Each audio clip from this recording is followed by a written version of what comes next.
나의 영혼아 잠잠히 하나님만 바라라. 물은 나의 소망이 그로부터 나오는도다.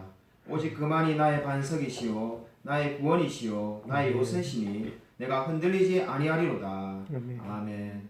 하나님 아버지 감사를 드립니다. 주님이 우리의 반석이시며 요새라고 고백을 드립니다. 이러한 신앙의 고백으로 오늘 우리가 하나님 앞에 예배드리고자 이 자리에 모였습니다. 주께서 우리의 마음을 받아주시고 우리의 마음을 통해서 하나님께 영광 돌리며 살아갈 수 있도록 은혜 부어 주시옵소서.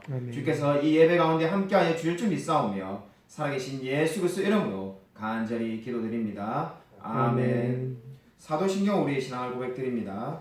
전능하사 천지를 만드신 하나님 아버지를 내가 믿사오며 그의 아들 우리 주 예수 그리스도를 믿사오니 이는 성령으로 잉태하사 동정녀 마리아에게 나시고 본도 빌라도에게 고난을 받으사 십자가에 못 박혀 죽으시고 장사한 지 사흘 만에 죽은 자 가운데서 다시 살아나시며 하늘에 오르사 전능하신 하나님 우편에 계시다가 죄로서 산 자와 죽은 자를 심판하러 오시리라.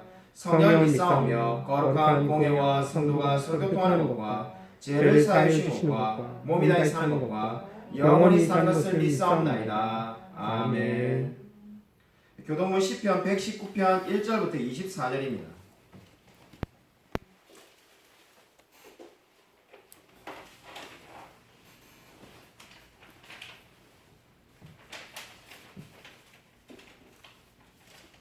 구약성경 890쪽에 있습니다. 시편 119편 1절부터 24절까지 제가 한 절, 성도님들이 한 절 교독하겠습니다.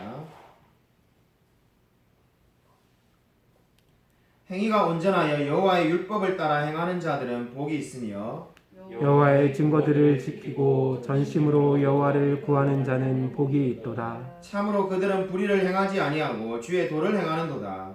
주께서 명령하사 주의 법도를 잘 지키게 하셨나이다. 내 길을 굳게 정하사 주의 율례를 지키게 하소서.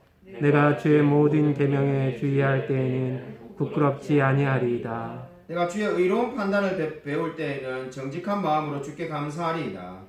내가 주의 율례들을 지키오리니 나를 아주 버리지 마옵소서. 청년이 무엇으로 그의 행실을 깨끗하게 하리이까? 주의 말씀만 지킬 따름이니이다. 내가 전심으로 주를 찾았사오니 주의 계명에서 떠나지 말게 하소서. 내가 주께 범죄하지 아니하리 하여 주의 말씀을 내 마음에 두었나이다. 찬송을 받으실 주 여호와여 주의 율례들을 내게 가르치소서. 주의 입의 모든 규례들을 나 입술로 선포하였으며 내가 모든 재물을 즐거워함 같이 주의 증거들의 도를 즐거워하였나이다. 내가 주의 법도들을 작은 소리로 읊조리며 주의 길들에 주의하며 주의 율례들을 즐거워하며 주의 말씀을 잊지 아니하리이다. 주의 종을 후대하여 살게 하소서. 그리하시면 주의 말씀을 지키리이다. 내 눈을 열어서 주의 율법에서 놀라운 것을 보게 하소서. 나는 땅에서 나그네가 되었사오니 주의 계명들을 내게 숨기지 마소서. 주의 규례들을 항상 사모함으로 내 마음이 상하나이다. 교만하여 저주를 받으며 주의 계명들에서 떠나는 자들을 주께서 꾸짖으셨나이다.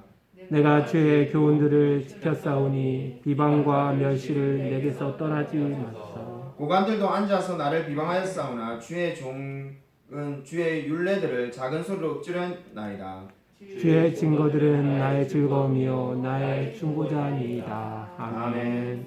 찬송가 491장 함께 부르시겠습니다. 찬송가 491장입니다.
빛나고 높은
하나님 아버지 감사를 드립니다. 우리의 삶이 날마다 저 높은 곳을 향하여 나아갈 수 있도록 은혜 베풀어 주시옵소서. 우리 정말 하나님을 사랑하는 마음과 천국을 소망하는 마음으로 이렇게 헌금을 드립니다. 주님께서 받으시고 우리의 삶 가운데 그리고 우리 교회의 사역 가운데 은혜 내려 주시옵소서. 참 우리의 필요한 모든 것이 하나님께로부터 왔으며 우리의 삶이 다 하나님의 은혜로 살아가는 줄로 믿습니다. 하나님께서 우리의 모든 순간순간마다 함께 동행하여 주실 줄 믿사오며 살아계신 예수 그리스도 이름으로 간절히 기도드립니다. 아멘. 우리 교회 소식 전하도록 하겠습니다. 우리 옆에 있는 분들과 인사하도록 하겠습니다. 한 주간 평안하셨습니까? 인사하도록 하겠습니다.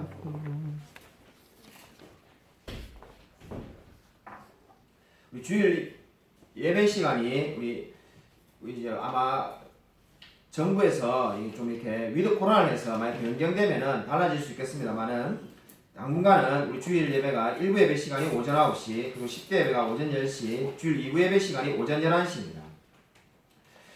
우리 코로나 확산을 방지하고자 마스크를 필히 써주시고 방명록의 이름을 꼭 들고 계시기 바랍니다.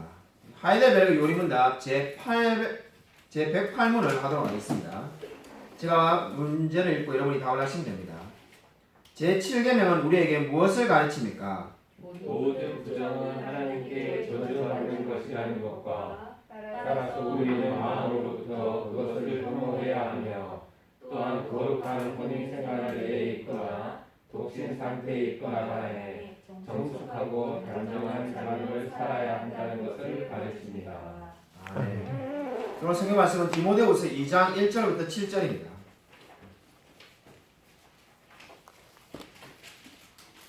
신약성경 344면에 있습니다.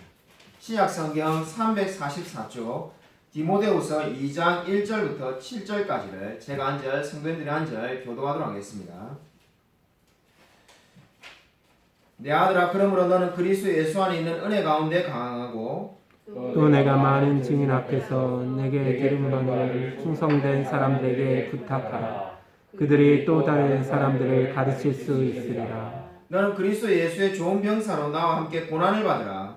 병사로 복무하는 자는 자기 생활에 얽매이는 자가 하나도 없나니 이는 병사로 모집한 자를 기쁘게 하려 함이라. 경계하는 자가 법대로 경계하지 아니하면 승리의 관을 얻지 못할 것이며 수고하는 농부가 곡식을 먼저 받는 것이 마땅하니라. 함께 읽겠습니다. 내가 말하는 것을 생각해보라. 주께서 범사에게 총명을 주시리라. 아멘. 오늘 설교 제목은 주 안에서 강하라입니다. 오늘 성경 말씀 보시면 바울이 1절에서 그러므로 너는 그리스도 예수 안에 있는 은혜 가운데 강하고 이렇게 말을 하고 있습니다. 이 강하고라는 단어를 주목해 보시기 바랍니다. 이 강하고라는 단어는 현재 수동태 명령형입니다. 이 강하고라는 단어가 현재인 것은 바로 지금 강해라는 겁니다. 그리고 수동태라는 것은 무엇을 의미합니까? 스스로 강해질 수 있는 것이 아니라 은혜를 받아야만이 강해질 수 있음을 의미하고 있습니다. 그리고 명령어로 이 말을 지금 하고 있는 것은 강해지는 것은 해도 되고 안 해도 되는 것이 아니라 반드시 해야 되는 것임을 의미하고 있습니다. 왜 바울은 아들 같은, 지금 내 아들이라고 부르고 있는데 이 아들 같은 디모데에게 강하라고 말을 했을까요? 요즘 말로 하면 목회의 선배인 바울이 후배 목사에게 권면을 하고 있는데 해줄 수 있는 말이 얼마나 많겠습니까? 절제하라, 노력하라, 기도하라, 전도하라, 수많은 말을 할 수가 있습니다. 근데 그 중에서 바울은 가장 먼저 디모데에게 강하고라고 말을 하고 있습니다. 왜 주 안에서 강해라고 말을 하고 있을까요? 바울이 이렇게 말한 것은 그러므로라는 단어를 통해서 우리가 충분히 알 수가 있습니다. 그러므로라는 말은 이미 앞절에 있는 말씀에 대한 결론이 되겠습니다. 우리가 지난주에 살펴봤던 그 말씀에 대한 결론이 지금 오늘 말씀에 그러므로라고 말을 하고 있습니다. 지난주에 이 앞절에 어떤 내용이 있었습니까? 여러 사람들이 나왔는데 부겔로, 호모게네, 오네시보로가 나왔습니다. 부겔로, 호모게네는 이미 지난주에 말씀을 드린 것처럼 바울을 버린 사람이고 오네시보로는 바울에게 격려를 해주었던 사람입니다. 그러므로라고 지금 말을 하는 것은 바로 이 사람들을 다 가리키는 겁니다. 그렇게 강하고라고 지금 말을 하는 게 뭡니까? 그러므로라는 단어를 쓰면서 강하고라고 말을 하는 것은 다른 사람들이 어떻게 생각하는지 간에 개의치 말라는 겁니다. 그들이 너를 어떻게 생각하고 어떻게 평가하는지 거기에 개의치 말고 주 안에서 은혜를 받고 강하라고 말을 하고 있습니다. 좀 더 넓게 보면은 디모데전서 4장 12절에 바울은 누구든지 내 연소함을 업신여기지 못하게 하라라고 말을 하였습니다. 디모데후서 1장 7절을 보면은 디모데는 두려움이 많았던 사람이라는 것을 알 수가 있습니다. 그러니까 젊고 두려움이 많은데 정작 디모데가 살아가는 사역지는 어떻습니까? 너무나 많은 용기를 필요하는 곳이라는 것을 알 수가 있습니다. 그래서 바울은 디모데에게 지금 첫 번째로 무엇을 부탁하고 있습니까? 은혜 안에서 강하라고 말을 하고 있습니다. 여러분, 제게 늘 전화를 주시는 목사님이 있습니다. 제가 창원에 대학교를 다닐 때 창원에서 제가 오랫동안 다녔던 교회에서 만났던 후배인데 그분도 목사님이 되었습니다. 그분이 제가 개척을 한 이후로는 거의 매주 적어도 2주에 한 번씩 늘 전화를 하시더라고요. 제가 전화를 하지 않아도 그분이 그걸 일종의 사명이라고 생각하는지 아니면 제가 참 힘들게 고생하고 있다고 생각하는지 어쨌든 간에 지금 수년간 거의 매주 전화를 하시는 분이 있습니다. 참 고맙고 감사한 분이죠. 제가 뭘 줄 게 있는 게 아닌데 늘 전화해서 기도 제목이 있냐고 묻고 늘 제게 많은 위로를 주는, 바로 오늘 디모데후서의 말씀을 보면은 제게는 오네시모로 같은 그러한 분이 되겠습니다. 그분이 지난 9월달 한 달 내내 전화가 없었습니다. 그거를 제가 미처 인지하지 못하다가 지난주에 10월이 됐는데도 전화가 한 번도 없어가지고 무슨 일이 있었는가 싶어가지고 제가 먼저 한번 전화를 했습니다. 그러자 코로나에 걸려가지고 전화를 못했다는 겁니다. 제가 깜짝 놀라가지고 어떻게 코로나에 걸렸냐고 하니까는 신방을 가다가 이 코로나에 걸렸는지 모르고 다 같이 가던 이 권사님을 통해서 같이 차 안에 있었으니까 걸리게 되었는데 처음에 걸리자마자 생활치료센터에 갔다고 합니다. 그때만 해도 별거 없겠지, 그냥 여기 있다가 나가겠지 이렇게 생각했는데 하루가 채 되지 않아가지고 바로 음압병실로 옮겨지게 되었다는 겁니다. 음압병실에 들어갈 때 이 목사님의 사모님에게 간호사분이 죽어도 죽을 수도 있으니까 마음의 각오를 해라 이렇게 말했다는 겁니다. 그래서 사모님이 굉장히 기분이 나쁘셨다고 하는데 이제 간호사분은 이제 음압병실에 가는 모든 분들에게 절차상 그렇게 말을 한다고 합니다. 그래서 그 말을 들었지만은 크게 염려하지 않았는데 음압병실에 있을 때부터 숨을 쉬기가 상당히 어려웠다는 겁니다. 이 숨을 쉬기가 얼마나 괴로운지 밤에 잠을 잘 수가 없고 너무 호흡이 답답하고, 그리고 밥을 먹으면은 밥이 쓰게 느껴진다고 합니다. 마치 쓴 약을 먹는 것처럼 밥이 쓰게 느껴지니까 밥이 넘어가지가 않는 거죠. 그뿐만 아니라 얼마나 이게 사람이 통증이 심한지 차라리 죽으면 좋겠다는 생각이 들었다고 합니다. 근데 음압병실에 간 지 얼마 지나지 않아서 바로 코에 산소호흡기를 꼽았는데 2주간이나 산소호흡기를 꼽았다고 합니다. 자, 듣다가 너무 놀래가지고 아니 어떻게 그렇게 급작스럽게 나빠지냐고 하니까 본인도 너무나 놀랐는데 이러다가 죽겠구나 하는 생각이 수도 없이 많이 들었다고 합니다. 처음에는 한국에서 이렇게 만든 약이 있다고 하는데 한국에 하여튼 있는 약을 써가지고 치료를 하는데 잘 됐지 않자 결국은 우리도 잘 알고 있는 트럼프 대통령이 맞았다고 하는 렘데스비를 맞기 시작했다고 합니다. 그래서 그것을 5번 맞아가지고 극적으로 나아가지고 감사하게도 퇴원했다고 합니다.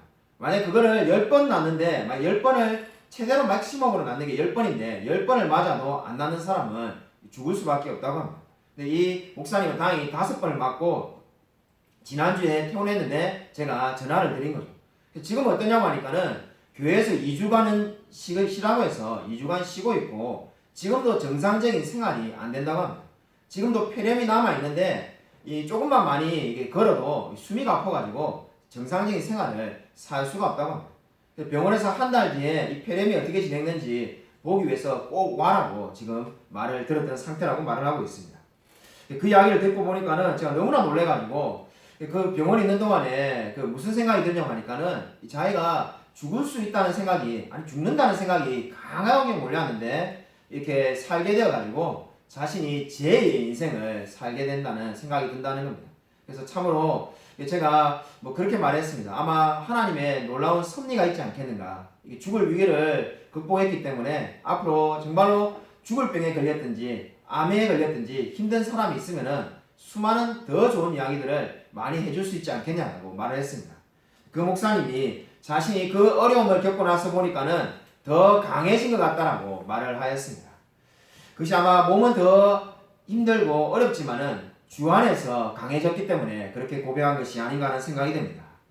그리고 오늘 두 번째로 보시면은 2절에 바울은 부탁을 하고 있습니다. 2절에 바울은 디모데에게 복음을 부탁하고 있습니다. 근데 이 부탁하라는 말은 과거, 중간태, 명령형입니다. 아까 강하라는 말은 현재, 그리고 뭐랬습니까? 현재 수동태 명령형이었는데 이 부탁하라는 것은 과거, 중간태, 명령형입니다.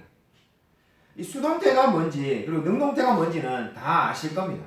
뭐 우리가 옛날 학교 다닐 때 다 배우셔가지고 수동태는 당하는 거고 능동태는 스스로 하는 거라는 걸 다 알 겁니다. 갑자기 의학 공부 시간이 된 것이 아니라 중간태가 뭔지를 설명을 하고자 하는 겁니다. 이 중간태라는 것은 여러분이 알다시피 신약 성경은 헬라어로 쓰여졌는데 헬라어에만 있는 독특한 문법이 되겠습니다. 능동태도 아니고 수동태도 아니고 지금 부탁하라는 말을 중간태로 지금 이야기를 하고 있습니다. 중간태라는 것이 뭔가 한마디로 말해서 반복의 의미를 가지고 있는 겁니다. 그러니까 지금 바울이 디모데에게 말하고자 하는 바가 뭡니까? 부탁을 하고 있는데 이 복음을 부탁하는 것은 반복해서 부탁해야 될 일임을 강조하고 있습니다. 그러니까 지금 한 번 부탁하고 끝날 것이 아니라 계속해서 부탁해야 된다는 거죠. 근데 어떤 사람들에게 부탁을 해라는 겁니까? 충성된 사람들에게 부탁을 하라고 말을 하고 있습니다. 충성되다는 것은 신실하다는 의미를 가지고 있습니다. 한마디로 복음은 아무에게나 부탁할 수 있는 것이 아니고 하나님을 신실하게 믿는 사람에게 부탁을 하라고 지금 말을 하고 있는 겁니다. 그뿐만 아니라 지금 많은 증인 앞에서 부탁을 하라고 하고 있는데 이 디모데뿐만 아니라 수많은 많은 사람들 앞에서 이 복음을 부탁하라고 말을 하고 있습니다. 한마디로 지금 이 이전의 말씀은 어떤 의미입니까? 바울은 이 복음이 많은 증인들 앞에서 끊임없이 부탁하고 끊임없이 증거되어야 된다는 겁니다. 다르게 말한다면은 바울은 이 복음을 디모데에게 전해줬고 디모데는 또 다른 누군가에게 전해주고 그 사람은 또 다른 사람에게 전해져야만이 된다는 겁니다. 이렇게 반복해서 전해지는 것, 그것을 바로 부탁하다, 이 중간태라는 단어를 사용해서 계속 반복적으로 지금 전해져야 될 사명임을 말을 하고 있습니다. 이런 바울과 디모데가 복음을 전했던 이 지역이 지금 지난 2000년 동안 어떤 일이 벌어졌습니까? 2000년이 지났는데 지금은 어떠한 상태에 있습니까? 우리가 너무나 잘 아는 것처럼 터키를 비롯한 그 근방 지역들이 모두 선교 지역입니다. 부탁하라는 명령이 한마디로 잘 지켜지지 않았다는 것을 알 수가 있습니다. 복음이 잘 전해졌다면, 이게 잘 부탁되어졌다면 지금도 아마 터키에 수많은 교회가 있었어야만 할 겁니다. 그리고 우리의 상황은 어떠합니까? 지난주에 우리 수원노회 노회 모임에 참석했는데 수원노회 100번째 노회라고 해서 일종의 기념식을 하였습니다. 기념식에 우리 지금 현재 합동신학대학원 총장님이신 김학유 총장님이 오셔가지고 축사를 해주었습니다. 축사인데 솔직히 내용은 가히 충격적이었습니다. 다른 분들 어떻게 되는지 모르겠지만은 저는 큰 충격을 받았습니다. 축사의 내용 중에 이런 내용이 있었습니다. 지난해 합동신학대학원이 미달이었다는 겁니다. 그건 저도 알고 있었습니다. 네, 총신신학대학원 경쟁률이 1.3대 1이었다고 합니다. 그리고 우리나라에 이 제일 그래도 그 인기라고 하기 신학교가 그렇지만 제일 늘 경쟁률이 세였던데 들어가기 어려웠던 데가 제가 20년 전에 들어갈 때도 마찬가지였는데 장신신학대학원인데 그 장신신학대학원의 경쟁률도 1.5대 1에 불과했다고 합니다. 제가 기억이 흐릿합니다만은 20년 전에 제가 신학대학원을 합신에 칠 때 합신의 경쟁률이 2대 1이었고 총신의 경쟁률이 5대 1, 아마 장신이 뭐 4대 1인지 6대 1인지 오래돼서 가물합니다만은 그 정도 되었던 걸로 기억하고 있습니다. 근데 지금은 거의 1대 1에 가깝다는 겁니다. 총장님들끼리 모여서 이야기를 할 때 올해가 신학교의 분기점이 될 거라고 다들 이야기를 했다고 합니다. 그러니까 아마 올해 경쟁률이 더 내려갈 건데 더 내려가면은 거의 1대 1에 가깝게 될 거니까 어떻게 된다는 겁니까? 사실상 신학교가 신학생을 선별하는 것이 아니라 그냥 지원하는 모든 사람을 다 받게 될 거라는 의미가 되겠습니다. 여러분 정말로 더 어두운 이야기도 있습니다. 코로나 기간 동안에 한국에 없어진 교회 숫자가 대략 6,000개에서 10,000개라는 통계가 있습니다. 어떻게 이런 통계가 나왔냐면은 정부에서 어느 한 지역에 교회가 얼마나 없어졌는지를 조사한 통계가 있습니다. 그 통계를 전체 한국 교회 숫자에다가 대입을 하면은 적어도 6,000개, 최대 1만 개 이상의 교회가 코로나 기간 동안에 사라졌다고 합니다. 목사님 설교 시간에 이렇게 어두운 이야기 말고 좀 밝은 이야기 해주시면 좋겠습니다. 이렇게 생각하는 분이 있을는지도 모르겠습니다. 저도 그런 이야기 하고 싶습니다. 근데 중요한 것이 무엇입니까? 밝고 즐거운 이야기를 하는 것보다 더 중요한 것은 오늘 이 바울이 디모데에게 명령했던 부탁하라는 이 말씀, 정말 복음을 부탁하라는 이 말씀이 우리가 얼마나 잘 지켜지고 있느냐는 겁니다. 감사하게도 이번에 우리 교회에서 두 명의 학생이 신학교에 지원하게 되었습니다. 이렇게 작은 교회인데도 주를 위해 살겠다는 사람이 2명이나 있는 것이 얼마나 감사한지 모르겠습니다. 여러분, 바울이 디모데에게 부탁한 이 복음이 우리에게도 마찬가지로 우리 다음 세대에 계속 증거될 수 있도록 기도해 주시기 바랍니다. 오늘 세 번째는 고난을 받으라입니다. 오늘 고난을 받으라는 말은 지난주에 이미 설명을 드렸듯이 어려운 일에 동참하라는 의미가 되겠습니다. 바울이 이미 고난을 받으라는 말을 했었는데 왜 지금 다시 또 이야기를 하는 것일까요? 이번에는 바울이 세 가지 비유를 사용해서 지금 고난을 받으라는 말을 강조하고 있습니다. 이 세 가지 비유 중에 첫 번째 비유가 좋은 병사의 비유가 3절부터 4절에 나오고 있습니다. 3절에 예수의 좋은 병사라는 표현을 쓰고 있는데 이 말은 예수님을 위해서 헌신된 병사를 가리키는 겁니다. 일반적으로 병사는 어떻습니까? 안전하거나 편한 시간을 기대하지 않습니다. 군인이 되었는데 편안한 시간을 기대해서는 안 되는 거겠죠. 바울이 근데 여기서 말하는 바가 무엇입니까? 바울이 여기서 말하는 바는 군인이 상관에게 오늘 저는 컨디션이 좋지 않으니까 전쟁에서 빠지겠습니다. 이러한 것을 지금 기대하는 것이 아닙니다. 군인은 한마디로 말해서 늘 명령에 복종해야 된다는 겁니다. 주님이 이 바울이 지금 말한 부탁하라는 이 복음을 어떤 상황에서든지 전하기 위해서 노력을 하라는 겁니다. 그래서 바울이 이 글을 쓴 지 150년이 지난 후에 터툴리안이라는 사람은 이렇게 말하였습니다. 군인은 사치를 휘감은 채 전쟁터에 오는 것이 아니라 안락한 침실에서 전장으로 나오는 것도 아니다. 온갖 고난과 어려움과 불쾌함이 도사리고 있는 비좁은 천막에서 나온다. 이렇게 말을 하였습니다. 이 말은 무슨 말입니까? 그 어떠한 어려움이 있어도 군인은 명령을 순종하며 산다는 겁니다. 바로 지금 누가 그렇게 살아야 된다는 겁니까? 디모데와 많은 증인들이 그렇게 복음을 위해서 살아야 된다고 지금 말씀하고 있습니다. 오늘 두 번째 비유는 무엇입니까? 두 번째 비유는 5절에 경기하는 자를 지금 비유하고 있습니다. 고난을 받으라고 말하면서 경기하는 자를 비유를 들고 있는데 바울이 이렇게 말하는 이유는 경기하는 자가 반드시 법을 지켜야 된다는 것을 강조하고 있습니다. 당시 헬라의 여러 경기에는 규칙이 있었다고 합니다. 그리고 모든 경기 종목에는 상이 있었는데 그 상이 주로 월계관이었습니다. 그러나 그 경기자가 규칙을 지키지 않으면 결코 상을 받을 수가 없었습니다. 바울이 지금 이 5절에서 말하는 바가 뭡니까? 그리스도인이 다른 그리스도인들을 제치고 이 두 번째, 세 번째, 네 번째 자리로 다른 사람들을 몰아내고 자신이 1등을 해라는 그러한 의미가 결코 아닙니다. 여기서 말하는 바는 한마디로 세상이 우리에게 환호성을 지르는 것보다 하나님께서 인정하는 그러한 사람이 되라고 지금 말을 하고 있습니다. 세 번째 비유가 수고하는 농부가 6절에 나오는데 이 비유에서 수고하는 농부가 어떻게 될 거라고 말합니까? 가장 먼저 곡식을 받아야 될 거라고 말을 하고 있습니다. 왜 농부가 제일 먼저 곡식을 받게 될까요? 생각해보면 병사는 전쟁에서 승리하면 어떻게 됩니까? 고대시대에 개선문을 통과하면서 의기양양하게 들어올 겁니다. 경기하는 자는 우리가 조금 전에 본 것처럼 경기에서 승리하면 월계관을 받게 될 겁니다. 그럼 농부는 그런데 열심히 수고하면 뭘 받게 됩니까? 처음에는 아무것도 없습니다. 씨를 아무리 뿌려본들 그 다음날 거둘 게 아무것도 없습니다. 근데 인내하고 기다리면 뭐가 온다는 겁니까?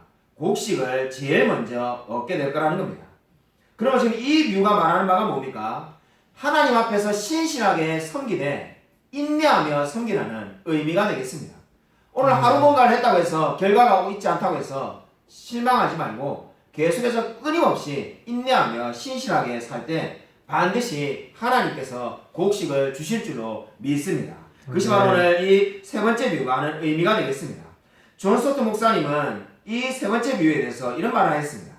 나는 농부가 그의 밭에 씨를 뿌려놓은 것으로 만족하여 추수 때까지 밭을 돌보지 않는 농사의 성공 여부를 예견할 수 있는 것처럼 성경 읽기와 기도와 주일 봉사를 게을리하는 신자가 얼마만큼의 열매를 거둘 것인지 예견할 수 있다. 이렇게 말을 했습니다. 이 말은 무슨 말입니까? 농부가 씨를 뿌려 놓으면 얼마만큼 추수할지 충분히 예상이 된다는 겁니다. 물론 태풍이 불고 여러 가지 변수가 있습니다만은 씨를 뿌려 놓은 걸 보면은 얼마만큼의 수확이 올지 계산이 되겠죠. 마찬가지로 우리가 하나님 앞에서 얼마만큼의 열매를 받을지 충분히 예상할 수 있다는 겁니다. 존 스토트 목사님 말은 내가 열심히 하나님 앞에서 성경을 읽고 기도하고 주일 섬기고 한 그것을 통해서 얼마만큼의 열매를 받을 수 있을지 예견할 수 있다고 말을 하였습니다. 여러분 지금 그러면 우리는 얼마만큼의 수고를 하고 있습니까? 우리는 어떠한 열매를 맺을 것을 기대하며 수고하고 있습니까? 한마디로 지금 오늘 성경 말씀은 계속해서 수고하며 인내하라고 말을 하고 있습니다. 저는 요즘 인내라는 이 단어가 얼마나 힘든 단어인지 정말로 마음 깊이 느끼고 있습니다. 우리가 둘이 있는데 서로 너무나 많이 싸웁니다. 목사님 안 싸운 집애가 어디 있겠습니까? 저도 처음에 그렇게 생각했는데 문제는 늘 똑같은 일로 싸운다는 겁니다. 이 늘 다양하게 싸우는 게 아니라 똑같은 문제, 그 같은 문제로 지금 수년간 싸우고 있습니다. 첫째가 이 머리가 좋고 좋게 말하면 말을 잘해가지고 늘 이 둘째가 뭐 가지고 있는 걸 보면은 그러니까 둘째가 용돈을 아껴가지고 뭐 펜을 샀다든지 아니면 뭔가 이렇게 좋은 걸 하나 사면은 첫째가 자기도 용돈을 가지고 사면 되는데 그렇게 하지 않고 곰곰이 이렇게 있다가는 이 둘째에게 이렇게 말을 하기 시작합니다. 야, 너 그거 이제 며칠 썼으니까 그냥 그거 필요 없으면 내가 주면 안 되겠냐? 야, 너 그거 좀 내 좀 쓰면 안 되냐? 이런 식으로 이제 온갖 가만히 있어내가지고 이 마음에 혹하도록 이 이야기를 합니다. 그러다 보면 이 둘째가 마음이 약해져가지고 그럼 이거를 언니가 해라고 이렇게 주게 됩니다. 뭐 여기까지는 상관없습니다. 죽으면 이거 아무 문제가 없으면 되는데 문제는 하루나 이틀 지나면은 이 둘째가 후회를 해가지고 괜히 줬다는 생각이 드는 거죠. 그래서 그것을 이제 다시 달라고 합니다. 달라고 하면은 첫째는 야 너가 이미 주었고 분명히 준다고 말했는데 왜 달라고 하냐면서 주지를 않는 겁니다. 여기서부터 맨날 싸움이 벌어집니다. 이 싸움이 똑같은 싸움이 이 물건만 다르지 매번마다 계속 반복적으로 일어납니다. 제가 어떤 때는 한 번은 첫째 편을 들어가지고 야 그 원래 이게 둘째 거니까 둘째에게 주라고 하면은 또 막 울고 난리가 나는 거죠. 그래서 제가 이건 안 되겠다 해가지고 이제 둘째 편을 들어가지고 다음부터는 야 줬으니까 야, 네가 잘못한 거다. 어차피 줬으니까 이 사람 거다. 세상에도 그렇지 않겠냐. 이렇게 첫째 편을 드니까는 또 둘째가 서운해하는 거죠. 첫째 편을 들면은 둘째가 서운해하고 둘째 편을 들면은 첫째가 서운해하고 그래서 한 번은 모르겠다 너끼리 알아서 해라니까는 또 막 싸움이 벌어져가지고 때리고 막 이렇게 싸움이 벌어지고 그래서 관여를 안 할 수도 없고 관여를 하니까는 둘 중에 한 사람의 편을 들어야 되고 제가 정말 솔로몬의 지혜가 필요한 것 같은데 여기서 이거 어떻게 될지를 몰라가지고 뭐 그러다가 또 막 이렇게 하다 보면 제 막 화가 막 부르륵 나고 그래서 참 이 육아가 정말로 어렵구나. 근데 이게 해결책이 전혀 보이지가 않습니다. 가만히 생각해보니까 해결책은 인내하고 스스로가 이제 이게 양보하고 한 사람이 준 사람이 그걸 줬다고 생각해서 참든지 아니면 받은 사람이 그것을 원래 주인이다 생각하고 돌려주든지 뭐 이렇게 돼야 되는데 전혀 그렇게 되지가 않습니다. 제가 지난주에 한참을 생각했습니다. 어디서부터 좀 잘못된 건가 생각하니까는 그냥 결론은 제가 잘못 가르친 것밖에 없더라고요. 참 근데 이게 결국은 인내가 필요하다는 생각이 많이 듭니다. 아마 우리 신앙도 마찬가지고 우리 자녀 양육도 마찬가지고 모든 게 인내가 필요합니다. 그냥 가만히 하루아침에 변화되는 것은 아무것도 없다는 겁니다. 말씀을 준비하면 참 위로가 됐는데 저는 경기자나 이 군인 이야기보다는 농부의 이야기에서 위로가 되었습니다. 계속 인내하고 열매를 위해서 수고할 때 나중에 반드시 열매를 얻게 될 거라는 겁니다. 여러분 정말로 진정으로 주 안에서 인내하며 살아가시길 바랍니다. 오늘 마지막으로 네 번째로 생각 하나를 보시면은 7절에 내가 말하는 것이라고 7절에 말을 하고 있습니다. 내가 말하는 것이라고 말하니까 바울이 말하는 것이라고 해서 우리가 별거 아닌 거라고 생각이 쉽지만은 그렇지가 않습니다. 이 단어는 9절에 나오는 하나님의 말씀과 똑같은 의미입니다. 그러니까 지금 바울이 말하는 것은 소홀히 해도 되는 것이 아니라 어떠한 것이라는 겁니까? 바울이 사도적 근위를 가지고 하나님의 말씀으로 지금 이 말을 하고 있다는 겁니다. 그래서 무엇을 하라는 겁니까? 생각을 하라는 겁니다. 바울이 지금 내가 말하는 것을 너가 들었으니까 생각을 하라고 명령하고 있습니다. 지금 오늘 우리가 읽은 말씀에는 이 명령이 여러 개가 나오는데 주 안에서 강하라고 말을 했고 그리고 부탁을 하였습니다. 그리고 이제 마지막으로 뭘 말하려고 있습니까? 생각을 하라고 명령하고 있습니다. 이 생각을 하라는 단어는 능동태입니다. 우리 은혜 안에서 강하라는 것은 수동태로 은혜를 받으라는 것이었고 부탁하라는 것은 중간태로 계속 반복된다고 말을 하는데 이 생각하라는 것은 능동태가 되겠습니다. 한마디로 스스로 생각을 하라는 의미가 되겠습니다. 어떻게 행동하며 사는 것이 옳은지 스스로 생각을 하라는 겁니다. 이제 바울이 이렇게 많은 말씀을 전했기 때문에 그 말씀을 듣고 스스로 생각을 하라는 겁니다. 그럼 그렇게 생각할 때 하나님이 무엇을 해주신다는 겁니까? 범사에 총명을 주신다고 말을 하고 있습니다. 한마디로 하나님께서 범사에 너의 생각하는 만큼 지혜를 주셔가지고 하나님께서 올바른 길로 인도해 주실 거라고 약속을 해주시고 있습니다. 존 스토트 목사님은 이 구절을 가지고 신앙생활의 균형을 잡히기 위해서는 두 가지가 필요하다고 말을 하였습니다. 신앙생활에서 균형을 잡기 위해서는 두 가지가 필요한데 그것은 기도하는 것과 생각하는 것이라고 말을 하였습니다.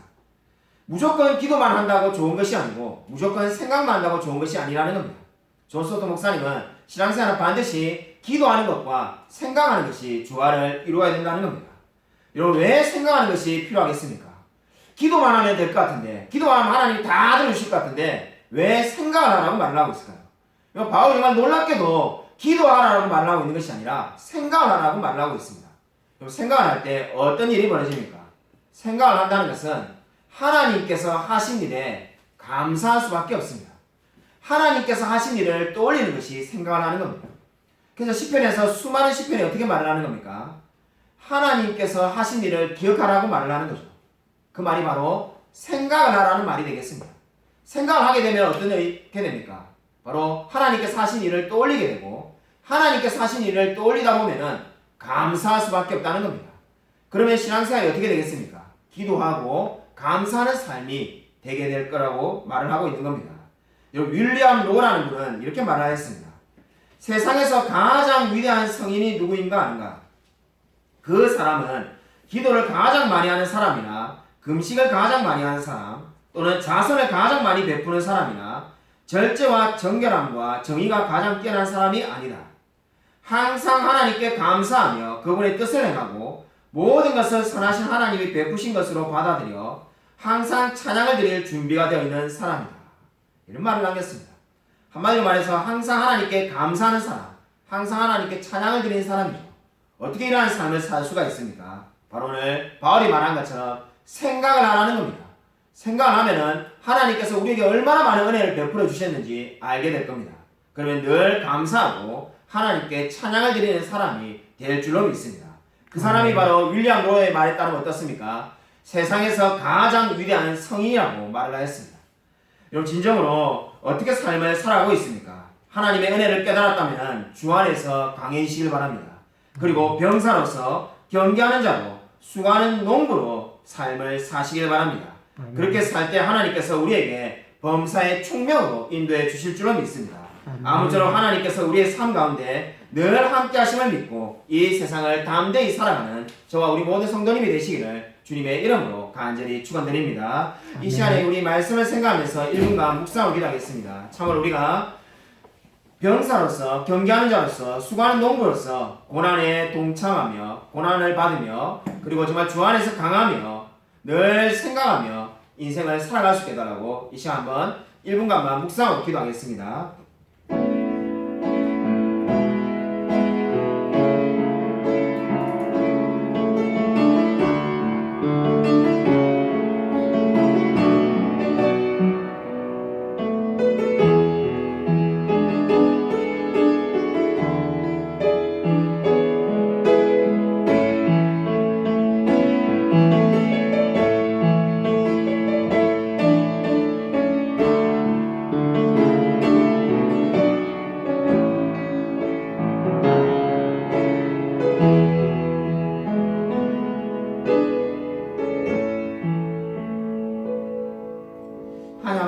감사를 드립니다. 주께서 참으로 우리를 좋은 병사로 그리고 경기하는 자로 수고하는 농부로 불러주심을 감사를 드립니다. 하나님 아버지 우리가 주 안에서 고난을 받으며 날마다 주님과 함께 강해지며 살아갈 수 있도록 은혜 베풀어 주셔서 정말 하나님께서 우리가 생각할 때마다 총명을 주실 줄로 믿습니다. 하나님께서 우리의 모든 삶을 인도해 주실 줄 믿고 날마다 하나님께로 더 가까이 가며 살아갈 수 있도록 은혜 베풀어 주셔서 비록 정말 이 코로나로 인해서 우리가 여러모로 어려움이 많이 있습니다만은 날마다 정말 하나님의 말씀을 읽으며 기도하며 주의 성수하게 힘쓰며 살아갈 수 있도록 역사하여 주셔서 주께서 우리의 삶을 늘 붙들어 줄 믿사오며 살아계신 예수 그리스도 이름으로 간절히 기도드립니다. 아멘. 이제는 주 예수 그리스도의 은혜와 하나님의 사랑과 성령의 교통하심이 날마다 고난을 받으며 살아가는 이 말씀대로 주 안에서 은혜를 받으며 강해지며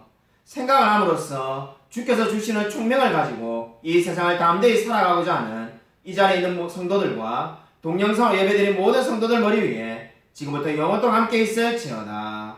아멘.